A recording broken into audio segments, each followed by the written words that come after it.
Get ready for your daily dose of marketing strategies and tactics from entrepreneurs with the guile and experience to help you find success in any marketing capacity. You're listening to Marketing School with your instructors, Neil Patel and Eric Su.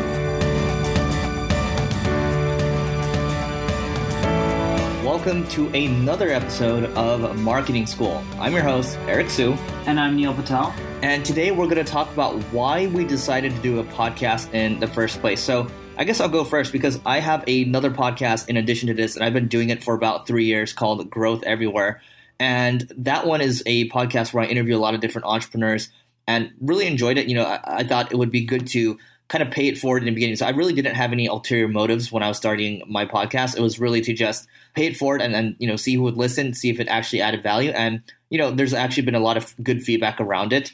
And it's actually led to a lot of different opportunities too. Not to mention, I guess I can speak to the opportunities, but for example, I do get leads from that podcast, people reaching out to work with me and also, in some cases work for me as well. Some of the people that have come from the podcast have been some of my best employees. There's only been one time where I've ever regretted letting somebody go, and he now works at HubSpot. So, that just goes to show the quality of people that come through the podcast. It's different because they're very motivated because podcasts are still kind of, on the upward trend. You're tapping into an audience that's very sophisticated and very intelligent, and you're able to build relationships. It's also led to speaking arrangements as well, and just a lot of things that you wouldn't expect. But, at the end of the day, I would say with podcasts, you can just think of it as another medium of, getting your message out there. So that's why we decided to do it. It's an easy way to just, also meet up in person with Neil as well.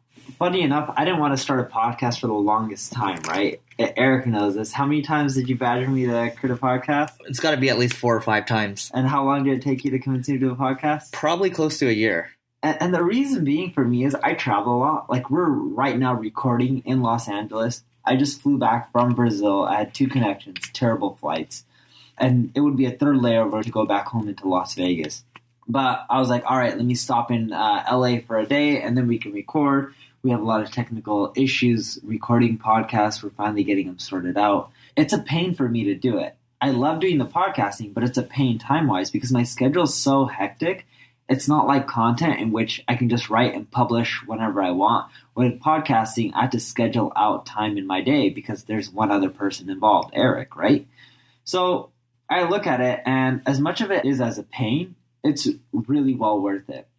I don't see the ROI in it yet, and I don't really worry about the ROI, but the feedback we're getting on like, oh, this is amazing, or oh, this is really awesome because I can listen to it while I'm driving to work, and this is way easier for me to digest than the content that you are producing, Neil, on a regular basis. It led me to realize that, hey, not everyone likes text-based content. Some people like videos, some people like audios.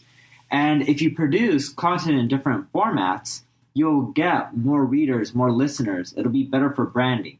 What's the ROI going to be? I have no idea, but I've learned from podcasting that I have a good amount of my readers that prefer podcasts or audio files over text. And so many so that I'm eventually, within the next 30 days, I'm going to add a tab to neilpatel.com that just lists out all the podcasts. Because when Eric and I first started out, I'm like, I don't know, how many listens are we going to get? And Eric promised me, he's just like, within the first 30 days, what we were going to get, 100,000, 50,000? I said 50 was the goal. 50 was the goal. Mm-hmm. We'll be on track for what in the first 30 days? 180. 180. So, which isn't bad. We haven't released 30 episodes out yet, but I'll take 180,000. I already told him, like, we need to get to 500,000 or 1 million listens. Because the problem with all these listening stats in podcasting is just, they're off. Because anytime someone listens for a second, it counts it as a listen. And I don't count that as a true listen. Nonetheless, the point I'm trying to make is it's awesome. You should try to do it. I had no real reason to start other than that Eric kept asking me to. But now that I'm doing it, even though it's a pain from a time standpoint, it's well worth it. And I do believe a year from now, not a few months, not 6 months, but a year from now, I'll start seeing the benefits from it. But it's just going to take a really long time. Totally. And, I was just telling Neil the other day, I met one of the co-founders of The Art of Charm, which is a podcast that gets, we're talking millions of listens a month. And they've been doing it for about 10 years. And that's the type of journey that it takes. When you talk about content marketing is all about consistency, that's what it really takes. For us, we're playing the long game here. And we know, being on a podcast, being on multiple podcasts, having videos as well, having blog content, having, Facebook ads too, you just have multiple touch points where you just keep engaging with people to the point. I'm sure Neil gets this comment all the time. I see your stuff everywhere. And, your name becomes, basically Neil is basically marketing at the end of the day because they see his stuff so much, right? So, that's the thing. We're playing the long game. And the other thing I'm going to say, Neil mentioned a really interesting point. The stats are really archaic right now. You can only see listens. Imagine, these are the days of, you talk about the internet first coming out when GeoCities was out there, Tripod was out there, and you were only able to see your hits. People had those little cute, counters on the bottom of their web pages, and that's what it was. That's all you could see. You couldn't really get any real analytics. But what does that tell you? It basically tells you that it's very early days in podcasting right now. Podcasting is going into cars as well. So it's the opportunity for you to take advantage of it. Gary Vaynerchuk always talks about day trading attention. This is your opportunity to get into it right now and really, build a brand. And that's what it's about. That's what we're trying to do here. Yeah, and if you look at a lot of the popular podcasts out there right now, they're generating really good income, either from advertising. Look at John Lee Dumas. He publishes his income stats on entrepreneuronfire.com or EOFire. I don't know what his domain is, but it's something like that. Tim Ferriss, he makes really good money from podcast advertising. He has a big brand from books as well. There's a lot of other people like Art of Charm guys. They probably do well. I don't know their numbers. Pat from Smart Passive Income. I've talked to him over the years, and he's like, podcasting has been amazing for me. And that's really what's made Pat really popular, right? He's done other things as well, but the podcasting really helped put him on the map. The point I'm trying to make is it's a great channel. You should do it, but don't expect a ROI in any time in the short run. Give it at least 1 or 2 years. It is really warming to kind of see the comments people are saying. People say, I listen to your stuff in the car or when I'm working out.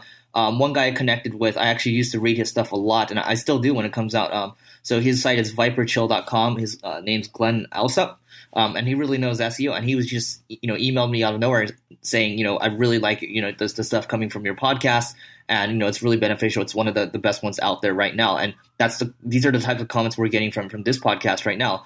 And even the negative feedback, it helps fuel us, and it helps it helps us improve, this podcast. So whatever feedback you guys have for us, any ideas, we're always open to it. So yeah, we're gonna, continue to trudge along when it comes to podcasting. But I guess, I can share some more numbers that Neil kind of alluded to.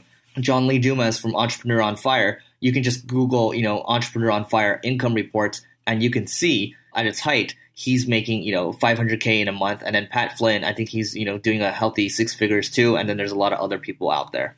That's pretty much it from mine. I don't really have anything else to add other than it's worth a shot. So much so that I'm even thinking about doing video now because I've always wanted to do it. And I was talking with Ramit Sethi from I Will Teach You Be Rich, and he was telling me how videos have done amazing for him as well. It just takes more work than podcasting, but this is my first step into getting into videos, right? Doing audio, then eventually I'll get into videos. And it's harder than content. Easier to do, but just the time-consuming part because I'm coordinating with one other person. I do recommend that if you're going to do a podcast, you either pick someone to do it with or you interview people. So it's one or the other. If you interview people, you can get them to promote it. Eric and I, we just wanted to spit out our own knowledge and what we've learned and give out our own experiences. Hence, we don't interview people on this podcast. Plus, we already have an audience to promote too. I have a good-sized audience, so does Eric. So this is why we chose to do it in this format versus an interview format, which most people do. It's a channel that you should check out. And if you want to actually get into interview podcasting, I think Andrew Warner from Mixergy has a course on how you can interview your heroes. That's how I initially started out. But I mean, for us, when we decided to do this podcast, we decided that we had to do something different from other people. So that's why you have 2 people talking all the time. It is a big time commitment. We do have to kind of coordinate together, but doing it daily as well, and then coming up with topics, things like that. There's a lot of logistical things, but at the end of the day, in addition to people reading, our content, you actually get to hear from us. And then, Neil talked about going into video more. So you're actually getting to know this person. Who knows, maybe virtual reality in the future, you'll get to even shake Neil's hand in the future. Who knows?